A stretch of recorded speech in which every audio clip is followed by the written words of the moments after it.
If you have ever, had the thought, my life could end at any moment without anything, without any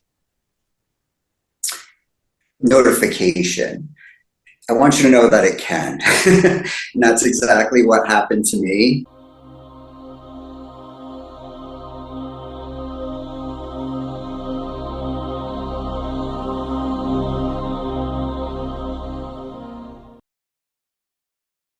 So, Billy, thanks so much for joining us. Yeah, your story is pretty interesting, but I don't like to give it away. I like to just hand over the floor and you can explain to our viewers exactly what happened. So I'd like to start off with just what did happen and then what brought you to where you are at now. Sure, absolutely. Well, thank you so much for having me. I really appreciate you inviting me and having me on. If you have ever, had the thought, my life could end at any moment without anything, without any notification, I want you to know that it can. And that's exactly what happened to me in 2016. I was in a really bad motorcycle accident, but that day started off like any normal day. I was not in a very good place in life at the moment. My wife and I jumped on my motorcycle and I took off for the day. I had no idea what was going to be a result of me taking off on my motorcycle that day and how it was going to severely change my life. And that day, it was getting kind of late and I was on my way home and it was getting a little bit dark outside. So I had just regular glasses on that were just partial covering my eye. And a rock had come off a tire from a passing vehicle and it hit me in my eye. And it literally had ripped my eyelid open on me. So when this happened, I immediately had grabbed my eye in pain and I went off the road on my motorcycle. So if you can picture this to the best of your ability, when I went off the road on my motorcycle, I was kind of swerving back and forth, trying to regain control of it. And instead of just letting the motorcycle go and pushing myself away from it, I stayed with it, trying to save it. And what was the result of that is there was a piece that holds the handlebars to the motorcycle. They actually broke. So I had fallen kind of over the gas tank with my body. And I wasn't able to push myself away from it in time because it happened too fast. And I remember at that moment, I looked up at the sky and everything went in slow motion. And I remember just letting go. I just completely with all my being, just let go. And I felt at complete peace. And what happened was the motorcycle ended up throwing me about 50 feet. And I landed face first in a pile of rocks. And it completely split the whole left side of my face. I'm not sure if you can see it in the light, but I have a scar that goes all the way back here. It crushed every bone on the left side of my face and cracked my skull. I was laying there on the ground, and throughout the majority of that day, I was so angry. I had so much anger built up. I didn't even want to live anymore, to be honest with you. And when that happened to me, all that anger completely went away. I no longer was angry at my wife. I was no longer angry at anything that was happening in my life. And someone had come across me. They were driving by. It was on a real desolate road, so it didn't get a lot of traffic. and someone just happened to stop. They just sensed something was wrong, and they weren't sure. And they had stopped and started looking around. And that's when someone came across me. I was trying to get to my feet, and I was holding the whole left side of my face and head together. And I told them I just needed a ride home. I felt like I was going to die at that moment. I felt like this was it. This is the end of it. And the only thing that I wanted to do, the only thing that mattered most to me at that point in time was to look my wife in the eye one more time and tell her that I loved her. This part's a little hard for me, so I apologize. So that is what I felt most in that moment.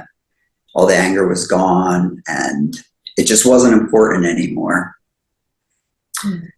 So I just happened to be like a quarter of a mile from the ambulance building. So an EMT and a paramedic showed up, and they ended up life flighting me to the hospital, where they only gave me a 10% chance to live. But the crazy part about it is that before I even got thrown from my motorcycle, my spirit had left my body. And I was able to bounce back and forth, if you will, at will, basically. So I wasn't fully in spirit, and I wasn't fully here in this physical realm. I was able to go back and forth.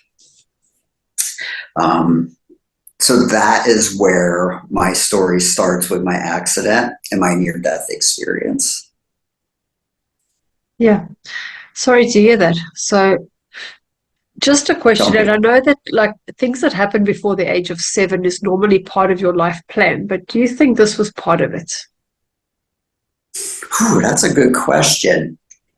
I'm not sure if it was part of my life's plan, but in hindsight, it was such a gift, because I did get to come back into this life and do things differently. Yeah. And I got, so like, it's been a whole new experience for me coming back and living my life. Especially like now I get to love more, I get to appreciate more. And it's really nice to be able to have the contrast of how I was living my life versus the gift that I view it as now. Yeah. Well, that's the thing, right? Because at the time you're going through it, you think, how on earth could this happen to me? And there's a healing process that happens.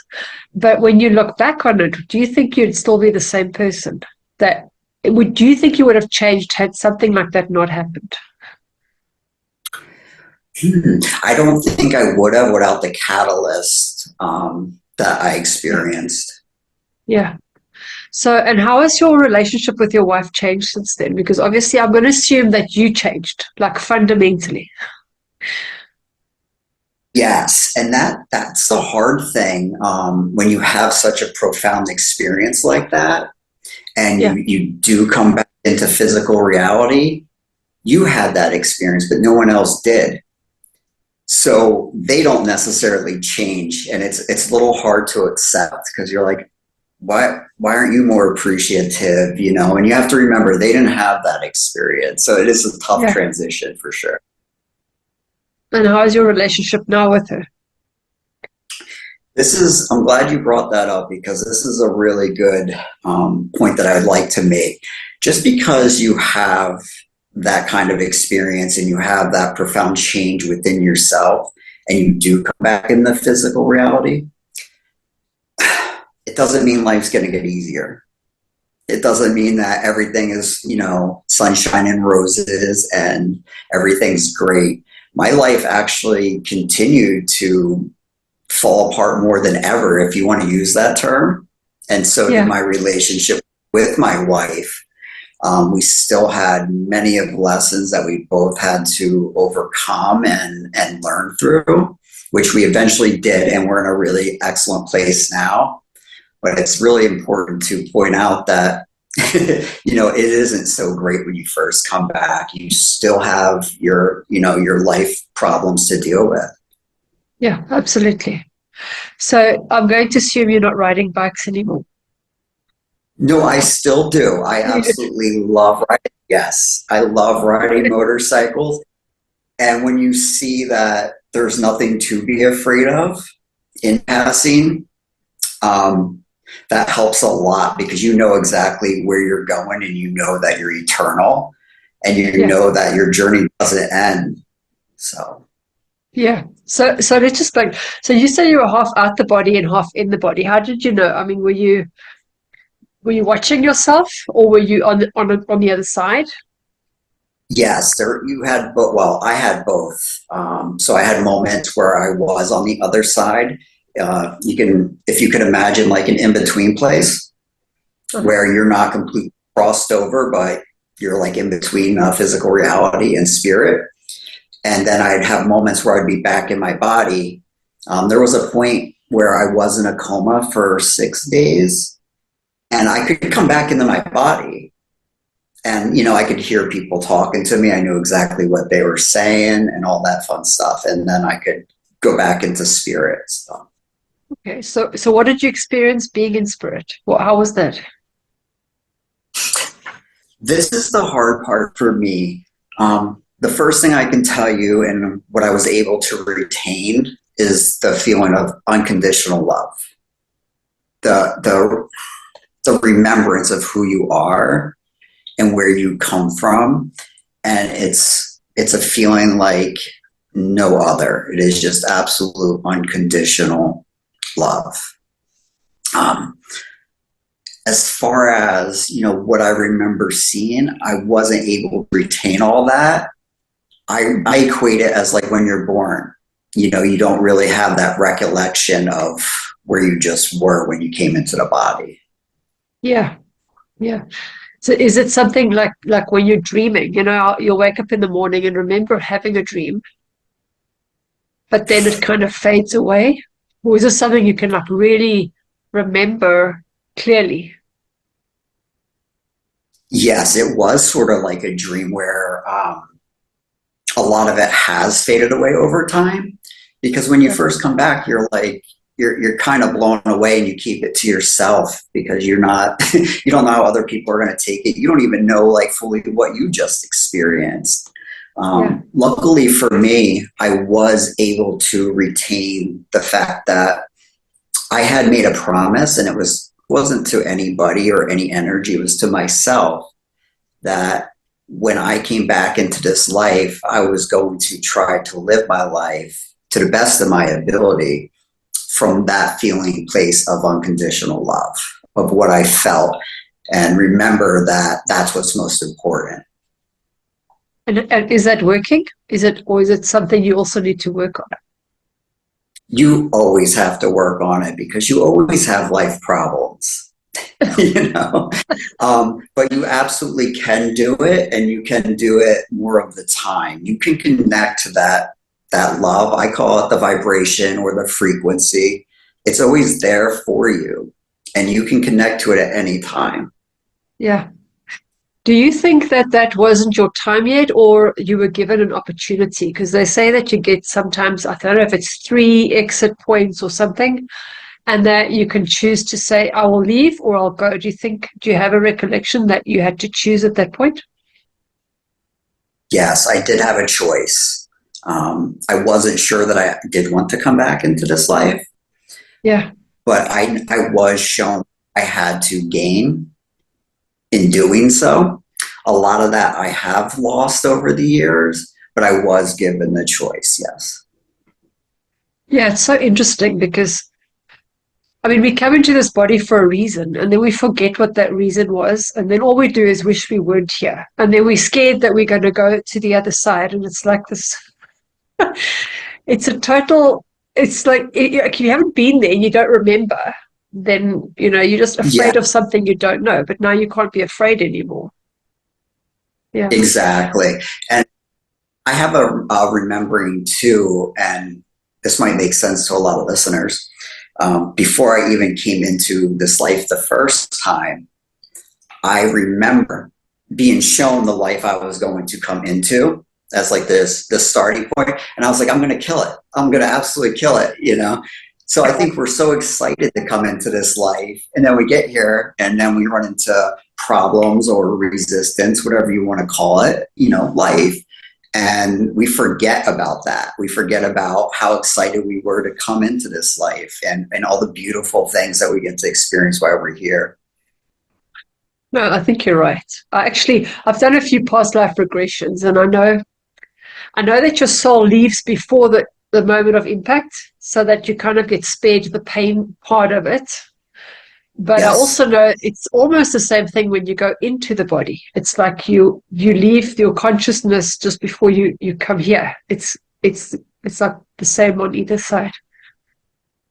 Yeah. Yes, absolutely. Yeah. Have you seen that movie Jumanji, the new one?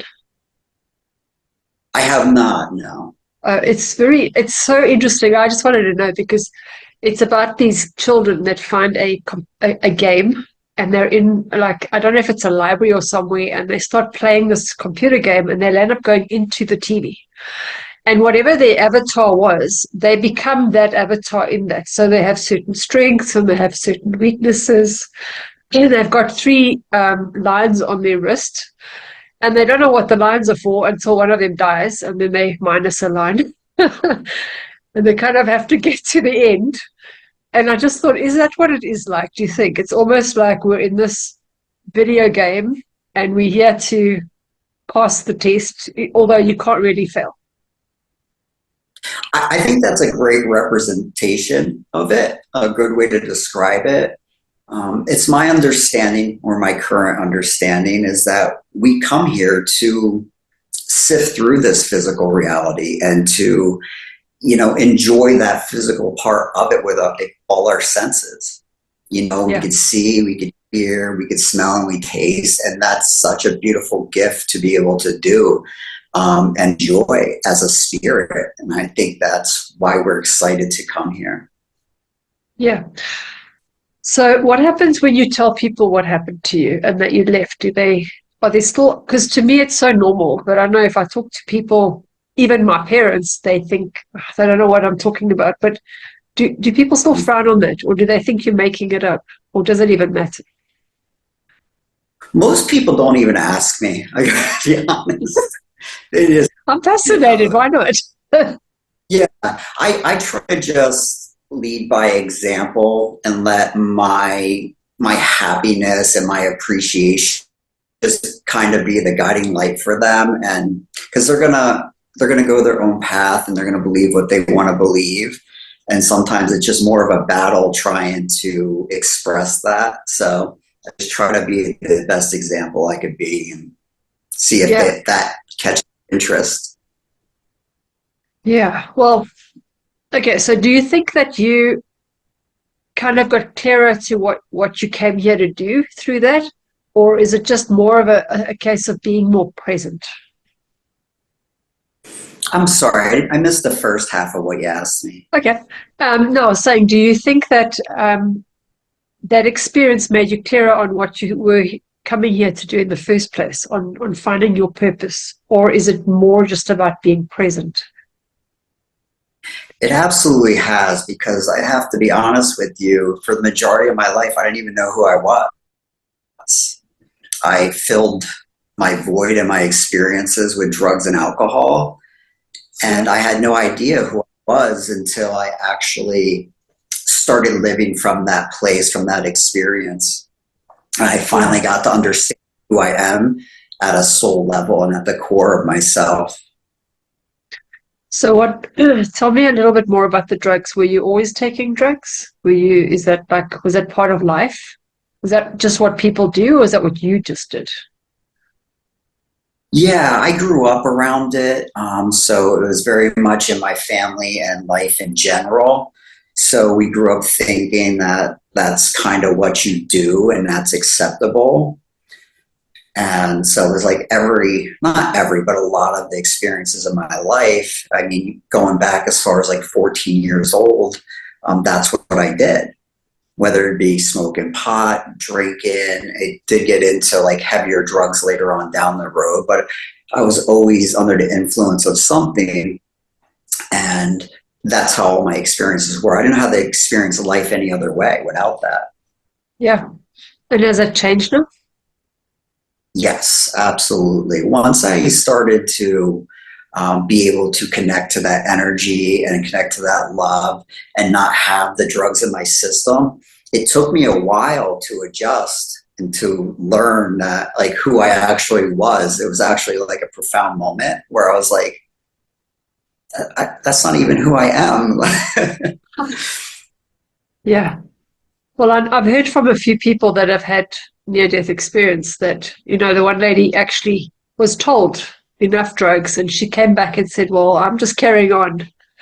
And I think she said she had 10 drug dealers that all stopped dealing the same day. What are the chances? Wow, that's crazy. So she I couldn't get the still, drugs. Yeah? nice, nice. When I came back into this life, I still made mistakes. I still Yeah. drank. I still partied. I didn't live at 100% because no one else changes. So you feel like you don't have to. It's kind of like a little bit of a disappointment until I realized that it doesn't matter what anybody else does. What matters is what I do. Yeah. So once I that realization and I was able to make that change within myself, that's when my life started to turn around better. Yeah. So, and the friends that you had, have you moved on from them? Because you might not have the same kind of things in common anymore. Yeah, I really don't have many friends at all anymore. I tend to stick to myself. My wife is a huge part of my life, and we do a lot of stuff together, which is great. And I don't feel like I'm lacking in anything from it. I just feel like Yeah. that's where I'm at. Yeah. No, awesome. So if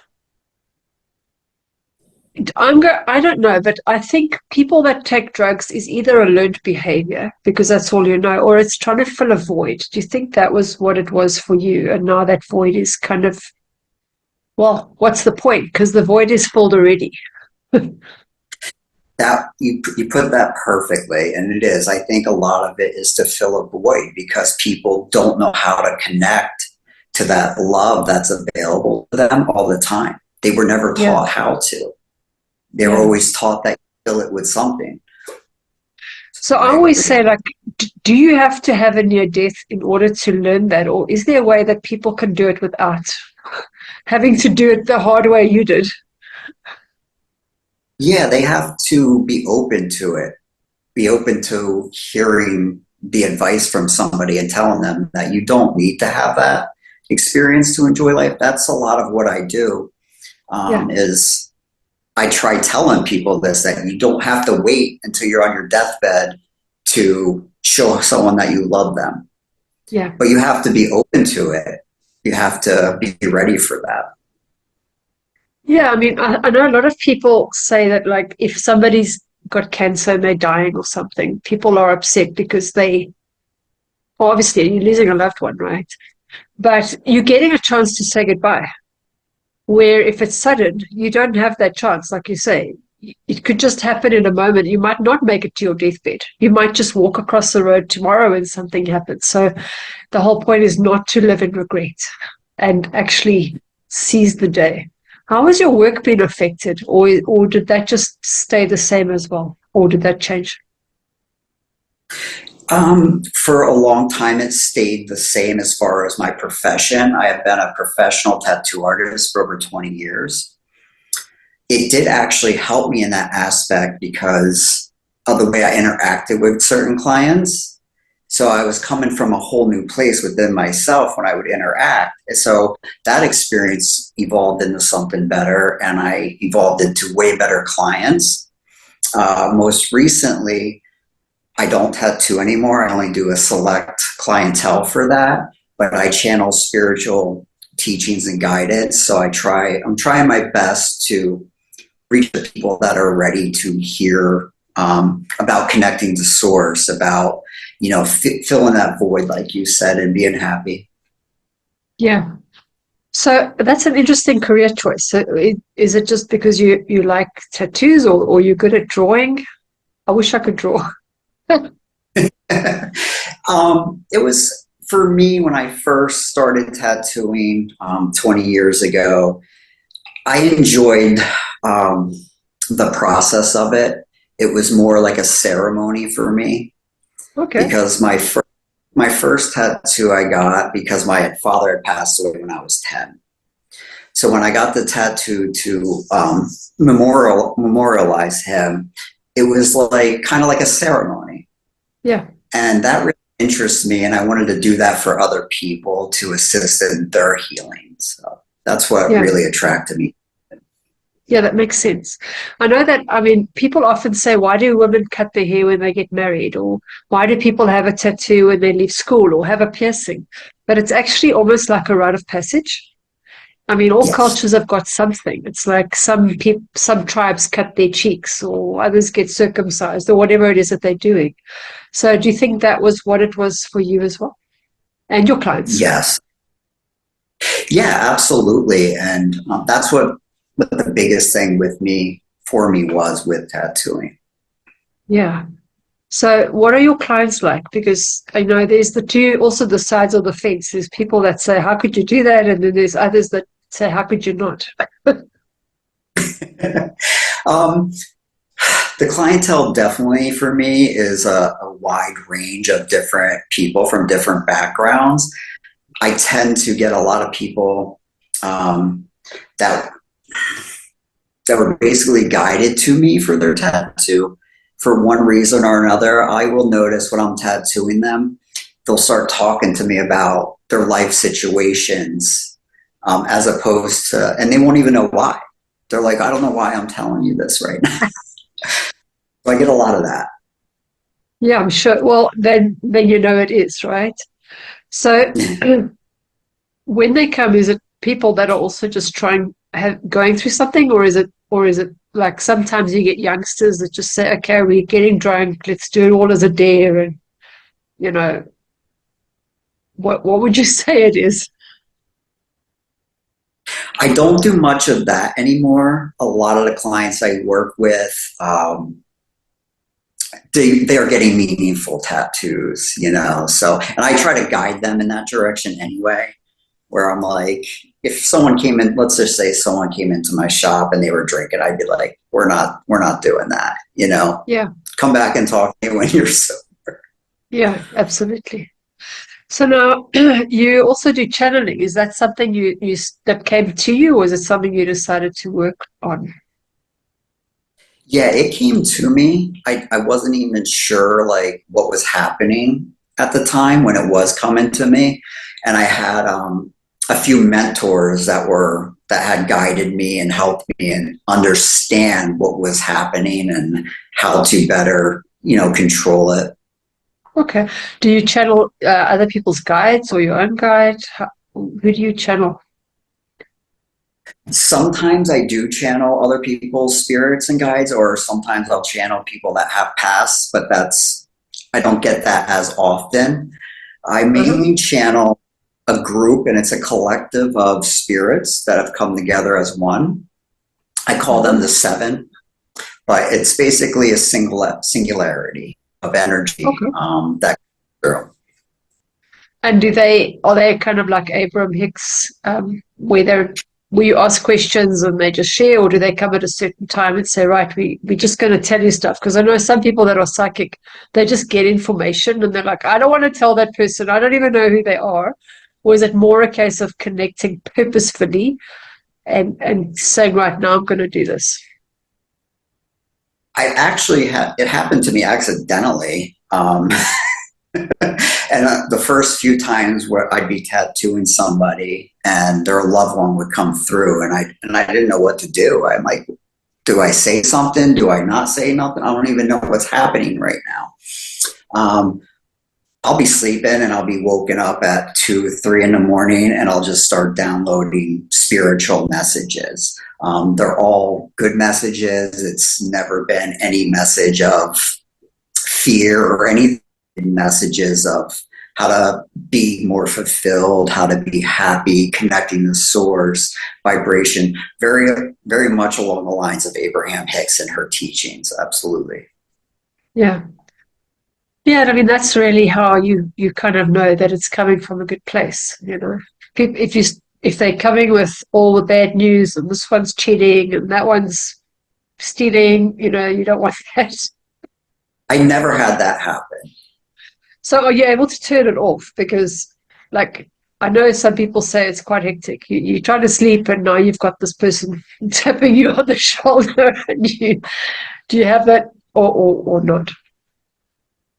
I don't think you can really turn it off or turn it on. I believe it's more of a tuning into.